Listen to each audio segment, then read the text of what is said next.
Semua terjadi letusan sekunder Gunung Semeru, kondisi di sekitar jembatan Geladak Perak, Lumajang, Jawa Timur dipenuhi material lahar dan abu vulkanik.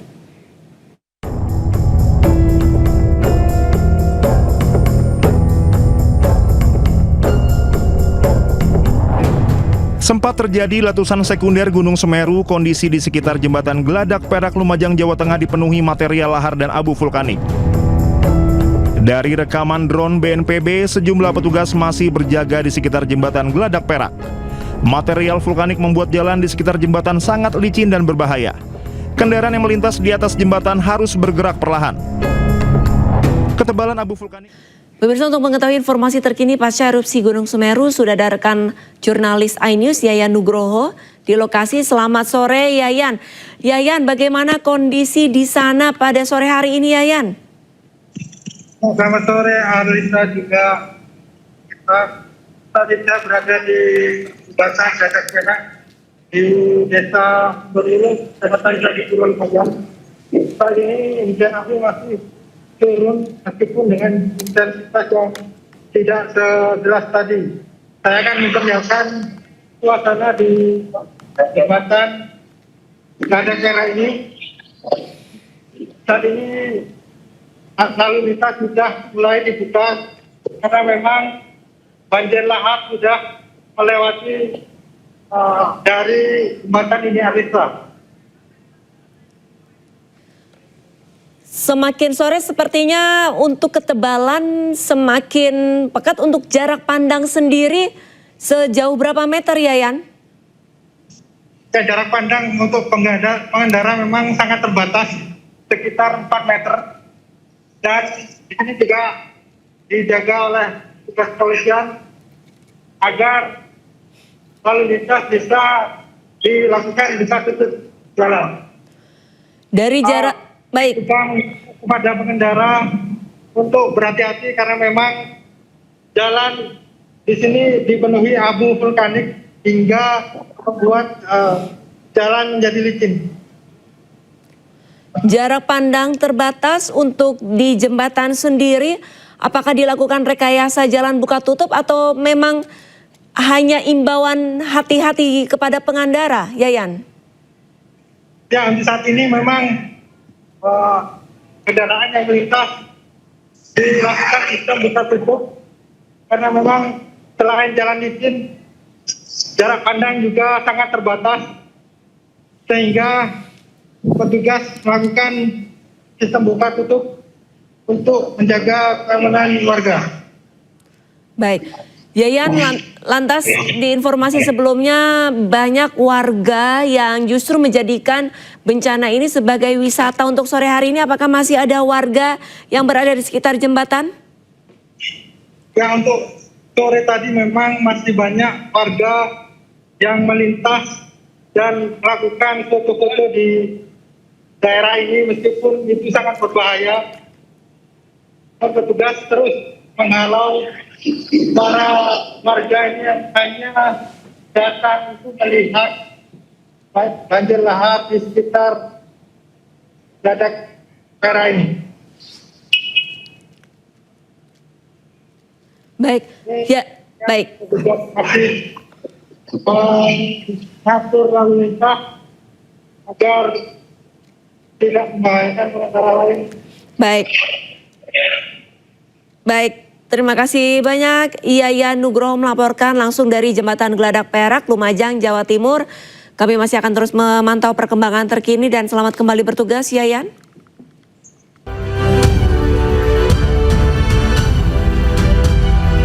Jembatan Geladak Perak, Lumajang, Jawa Timur dipenuhi material lahar dan abu vulkanik Gunung Semeru.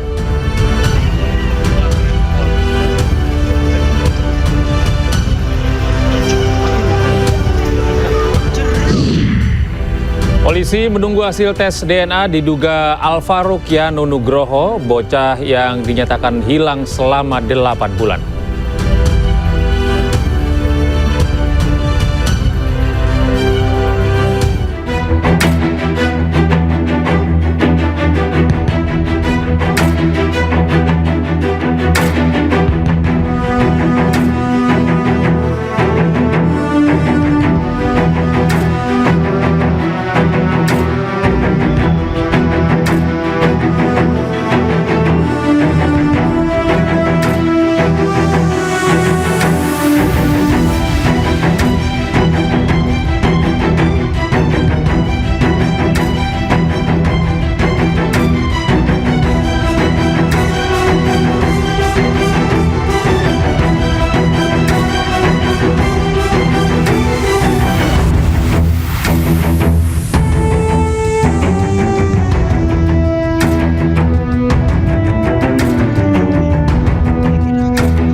Ya pemirsa, sempat terjadi letusan sekunder Gunung Semeru. Kondisi di sekitar jembatan Geladak Perak, Lumajang, Jawa Timur dipenuhi material lahar dan abu vulkanik.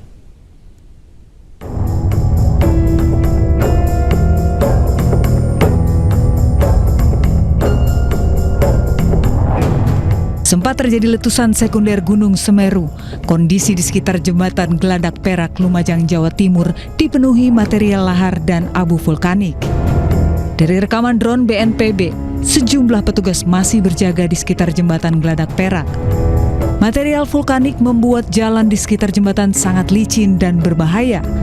Kendaraan yang melintas di atas jembatan harus bergerak perlahan. Ketebalan abu vulkanik mencapai 5 cm di sepanjang jalan. Kepulan asap putih juga masih terlihat di daerah aliran sungai di sekitar jembatan Geladak Perak. Selain itu, pohon-pohon di pinggir sungai juga terlihat mati akibat terkena material vulkanik. Dari Lumajang, Jawa Timur, Tim Liputan iNews melaporkan. Ya pemirsa, di tengah bencana erupsi dan lahar dingin Semeru, warga banyak yang berdatangan untuk melihat dampak bencana erupsi Semeru. Lokasi tersebut menjadi tontonan warga dan wisata bencana. Jamusleh hare darem mere jamusleh hare akan tak emang ke wisata bi orang jamusleh padahal hare musibah. Badan Nasional Penanggulangan Bencana mengeluarkan perintah melarang warga berwisata di kawasan terdampak erupsi Gunung Semeru pada Senin 24 November 2025.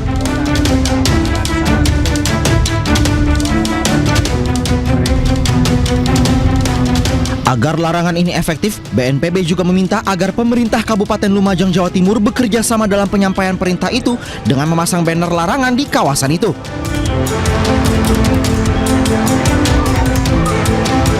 Langkah ini dikeluarkan sebagai respons setelah banyak warga datang untuk melihat dampak bencana erupsi Semeru, sehingga lokasi itu menjadi tontonan warga dan wisata bencana.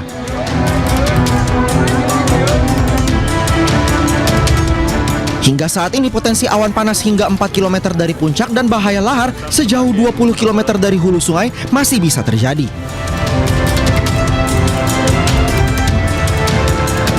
Sementara itu, curah hujan tinggi yang mengguyur kawasan pesisir selatan Sumatera Barat mengakibatkan meluapnya Sungai Batang Tarusan. Imbasnya, jalan lintas Sumatera, Padang, Painan, dan Bengkulu tak bisa dilalui kendaraan.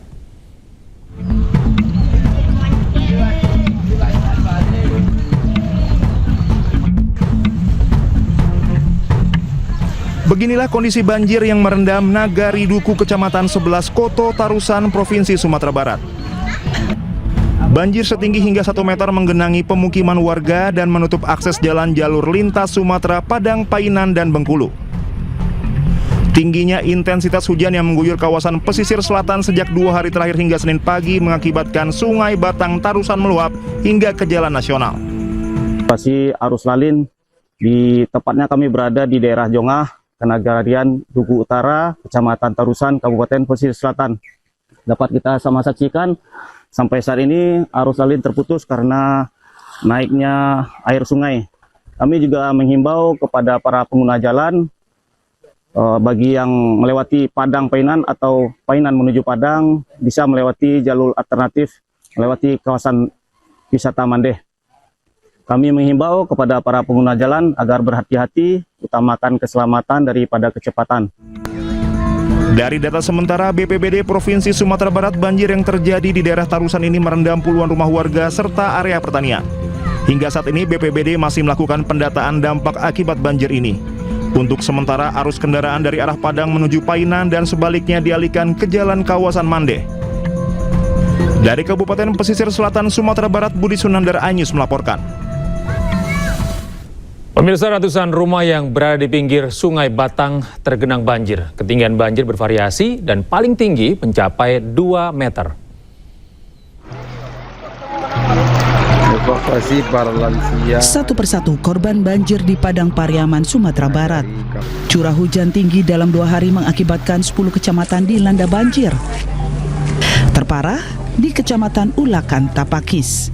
Di lokasi ini ratusan masyarakat terpaksa diungsikan karena genangan air mencapai 2 hingga 3 meter. yang diungsikan? Ya, kita bersama tim BPBD masyarakat itu dari pagi sudah mengevakuasi, bahkan dari subuh bersama perangkat nagari sudah berupaya mengevakuasi warga yang terdampak banjir, terutama itu kaum rentan, lansia, balita dan ibu hamil. Gimana kita ungsikan? Jadi untuk pengungsian di titik utama itu di Surau Kalampean dekat Pasar Nagari Kampung Ulakan. Kemudian demikian ada beberapa titik lagi tempat pengungsi kita ada di Surau Pelak Pisang dan ada di Surau Pari, dan ada beberapa memang di rumah warga yang tidak terdampak banjir pada hari ini. Jumlah kecamatan yang terdampak itu ada 11 kecamatan, kemudian jumlah nagari yang terdampak ada 11 nagari, 17 nagari, kemudian titik banjir ada 10 titik, kemudian titik longsor juga ada 5 titik, kemudian pohon tumbang ada 2 titik. Rata-rata ketinggian banjir itu ada 1-2 meter. Sebagian masyarakat yang terdiri dari anak-anak dan lansia terpaksa diungsikan dengan perahu karet. Mereka diungsikan sementara di surau ataupun di rumah saudaranya yang dianggap masih aman.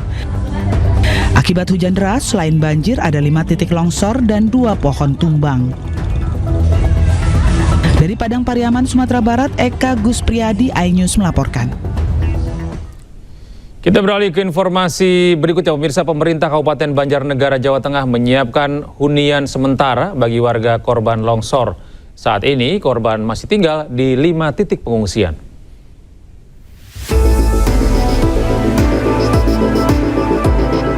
Material longsor yang berasal dari tebing setinggi 100 meter melululantahkan bangunan rumah milik warga. Tidak hanya itu, kondisi tanah yang masih labil dan bergerak membuat sejumlah bangunan rusak parah dan jalan menjadi terbelah. Ini adalah kondisi rumah warga di Dusun Situkung, Pandanarum, Banjarnegara, Jawa Tengah. Data dari Badan Penanggulangan Bencana Daerah BPBD Banjarnegara, rumah rusak berat hingga rata dengan tanah berjumlah 48 rumah. Saat ini 1.019 pengungsi atau 335 kepala keluarga dari 195 rumah berdampak langsung bencana longsor masih tinggal di pengungsian. Walaupun kebutuhan dasar telah terpenuhi, warga berharap segera mendapatkan tempat tinggal yang lebih nyaman dan aman. Pemerintah pun menyiapkan hunian sementara berukuran 7,2 meter dengan ruang tidur dan dapur sederhana sebanyak 50 unit. Rumah sementara ini dibangun di tanah seluas 3 hektar yang berlokasi di lapangan bola Desa Pandanarum. Lokasi ini berjarak 4 km dari pemukiman lama milik warga korban longsor. Berkembang. Kurang lebih nanti pada akhirnya itu sedang kita verifikasi ulang, mungkin bisa sampai 200 rumah yang kita relokasi. Karena yang di bagian atas jelas tidak bisa digunakan, yang tertimbun tanah jelas tidak bisa digunakan. Lalu beberapa tanah yang sudah mengalami retakan-retakan, kita sedang menunggu kajian geologi sampai titik mana batas rumah warga yang masih bisa dihuni. Sehingga batas itu yang sudah tidak bisa dihuni kami harapkan bisa relokasi ke wilayah ini. Diharapkan para korban longsor di Dusun Situkung dapat kembali menjalani aktivitas sehari-hari sambil menunggu kepastian relokasi permanen. Pembangunan hunian sementara diharapkan dapat mempercepat pemulihan warga terdampak dan mengurangi resiko tinggal di daerah rawan bencana. Dari Banjarnegara, Jawa Tengah, Nurdin Fauzi, iNews melaporkan.